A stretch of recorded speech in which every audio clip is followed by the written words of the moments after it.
Hi, I'm Kiara. All my life, I've been the backup plan for my golden child brother, Lucas. Today was just the ultimate proof. Kiara, you're still coming to the hospital tomorrow, right? Mom's voice had that familiar edge. Not quite asking, more like telling. Yes, I already took the day off work. I held the phone away from my ear as she launched into her usual speech about family duty. My best friend Maya rolled her eyes from across my kitchen table. Let me guess. More Lucas drama? When is it ever not about Lucas? I hung up and slumped in my chair. He needs a kidney transplant now. Guess who's the perfect match? They've been using you as his personal spare parts warehouse since you were born. Remember when they made you miss your dance recital to donate blood for his surgery? Or when they used my college fund for his treatment? I added, stirring my cold coffee. I was 10 when I realized I was born to be his donor. They never even tried to hide it. The next morning at Memorial Hospital, Dr. Patel greeted me with compassion in his eyes. Unlike my parents, he actually seemed to see me as a person. Kiara, I want to make sure you understand this is completely voluntary. You can change your mind at any point. I nodded, watching my parents hover around Lucas's room down the hall. I know, but they won't let me forget it if I don't. After the initial tests, Maya snuck in with a smoothie. How's it going, organ donor? The usual. Mom's already asked 3 times if they can speed up the process. Have you actually talked to Lucas about this? He texted me a thank you. That's more than I usually get.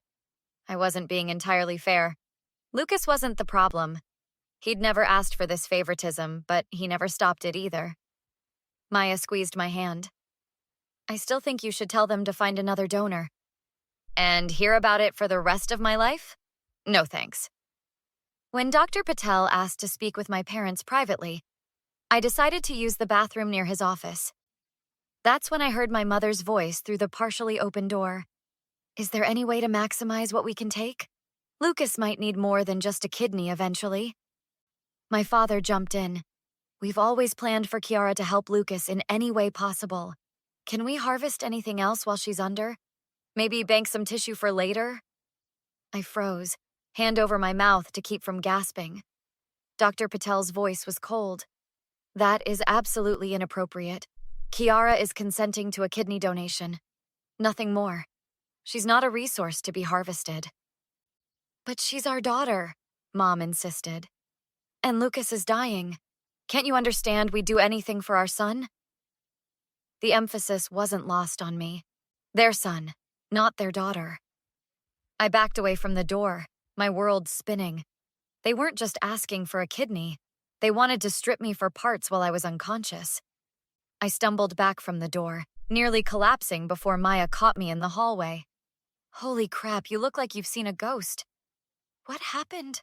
My voice came out as a whisper. They asked if they could harvest more parts from me, like I'm not even human. Maya's face hardened. We're leaving. Now. Back at my apartment, I paced while Maya made tea. I always knew they favored Lucas, but they're talking about me like I'm a walking organ bank. You need to call your aunt. Rebecca has always had your back. I hesitated. She's still Mom's sister. Despite my doubts, I called Aunt Rebecca, who arrived an hour later looking concerned. Sweetheart, I'm sure you misunderstood. Your parents would never... I know what I heard, Aunt Rebecca. They wanted to take extra parts while I was unconscious. She shook her head. They're just desperate. Lucas is very sick. And I'm what? Expendable? That's not what I meant. It's exactly what they meant. The next day, I returned to the hospital to tell Dr. Patel I needed time to reconsider. A nurse with kind eyes intercepted me. You're Kiara, right? I'm Jen. I work with Dr. Patel. Is he available? He's with your brother, but I wanted to talk to you. She lowered her voice. I overheard your parents yesterday. The way they talked about you wasn't right. Relief washed over me. You believe me? Honey, I've been a transplant nurse for 15 years. I've seen families pressure donors, but nothing like this.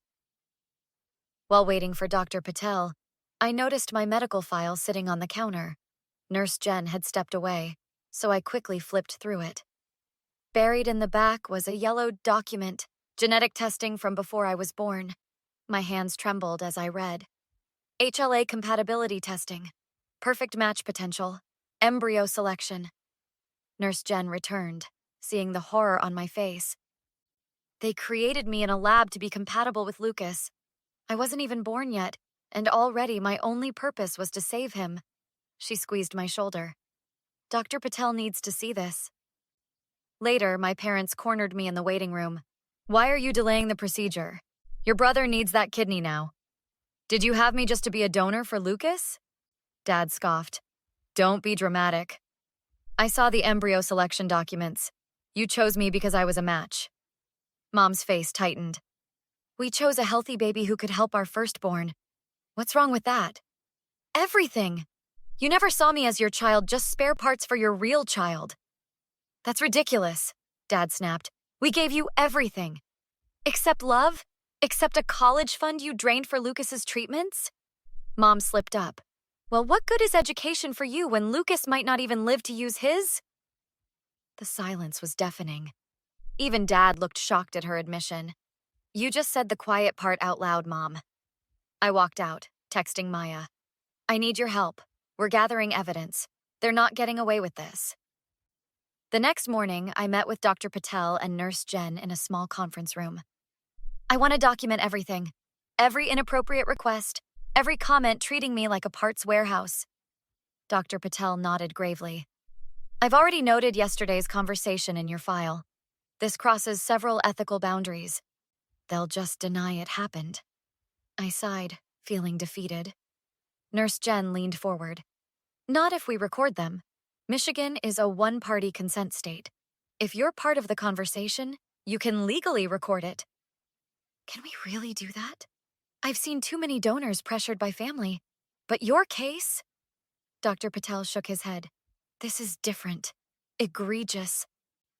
Meanwhile, Maya had been digging through my childhood paperwork. Look at this. Bank statements from your college fund. It was substantial.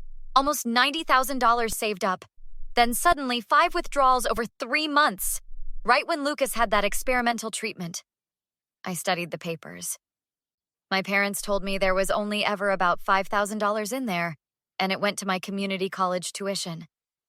They straight up stole from you. This is financial fraud. That afternoon, Aunt Rebecca called, sounding shaken. I need to see you immediately, not over the phone. We met at a coffee shop near the hospital. Her hands trembled around her mug. I went to check on Lucas today. Your parents were there, talking with some specialists they brought in. They didn't know I could hear them. What did they say? They were discussing some experimental treatment that required bone marrow, specialized blood cells, and part of a liver. Your mother specifically said, we need to convince Kiara it's just a simple procedure. They're planning to trick you into something much more invasive. My stomach churned. You believe me now? I'm so sorry, Kiara. I never thought my own sister could. Her voice broke. I'm on your side now. Whatever you need. Back at the hospital, my parents cornered me near Lucas's room. The doctor mentioned a new treatment option. Just a simple procedure. You wouldn't even need to stay overnight. I pressed record on my phone.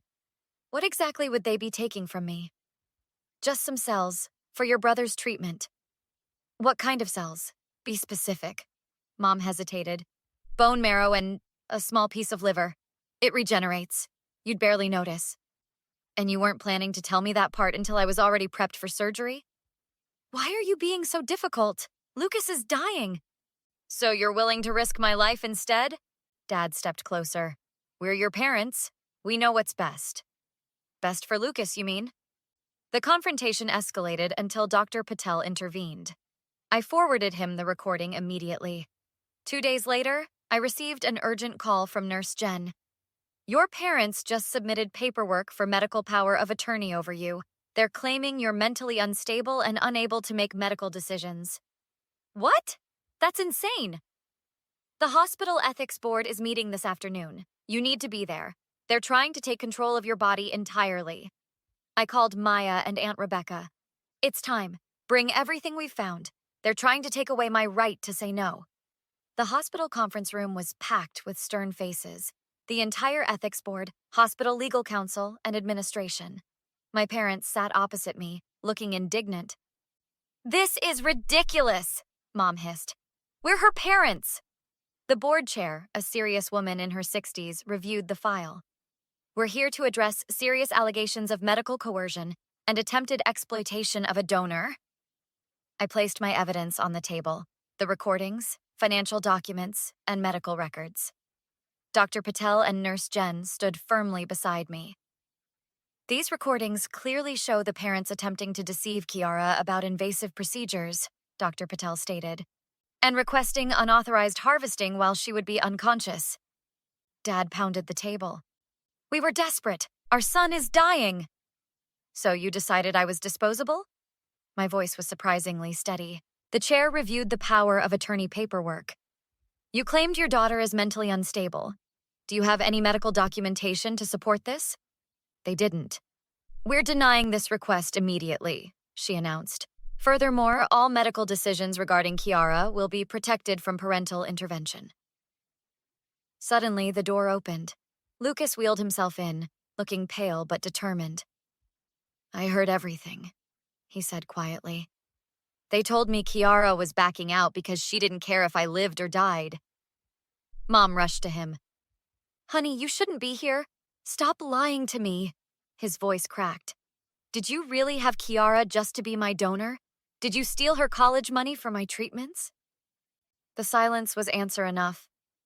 "I never would have accepted if I'd known. All these years, I thought she had the same opportunities." He turned to me. "I'm so sorry, Kiara. I didn't know." "It wasn't your fault," I admitted. "But I can't do this anymore." The hospital filed reports with both medical regulatory boards and law enforcement. Within weeks, my parents faced charges for attempted medical coercion and financial fraud. The trust fund embezzlement alone carried significant penalties. "I can't believe they're actually facing consequences," I told Maya as we packed up my childhood bedroom. I wasn't taking much, just photos and a few keepsakes. "They're lucky you're not pressing more charges," Aunt Rebecca added, taping up a box. "What they planned was criminal." 3 months later, my parents received their sentences: probation, restitution payments, and community service. The real punishment was social. Their friends abandoned them after the story spread. Dad's business partners dissolved their relationship. They were ostracized from the community they'd worked so hard to impress. I moved into a small apartment with Maya as my roommate. Dr. Patel connected me with a therapist specializing in family trauma. Aunt Rebecca helped me apply for financial aid to finish my degree. Lucas received a kidney from the transplant list eventually. We exchange occasional texts, but keep our distance. Some wounds are too deep for easy healing. On my 26th birthday, I received an unexpected letter, a formal apology from my parents, begging forgiveness and reconciliation. I dropped it in the shredder without responding. "You ready?" Maya called from the doorway, car keys jangling. "Absolutely." I grabbed my acceptance letter to the physical therapy program 3 states away. My new life was waiting, one where I was the main character, not someone else's backup plan. That's the end of Kiara's story. What would you do if you discovered your parents only had you to be a spare parts donor for your sibling? Would you cut ties completely like Kiara did, or would you try to forgive them? And do you think parents should ever be allowed to conceive a child specifically to save another? If this story resonated with you, please hit that like button so more people can see it. And if you enjoy these types of revenge stories where toxic people finally face consequences, subscribe to the channel for new stories every day. Your comments help me create content you'll love, so share your thoughts below.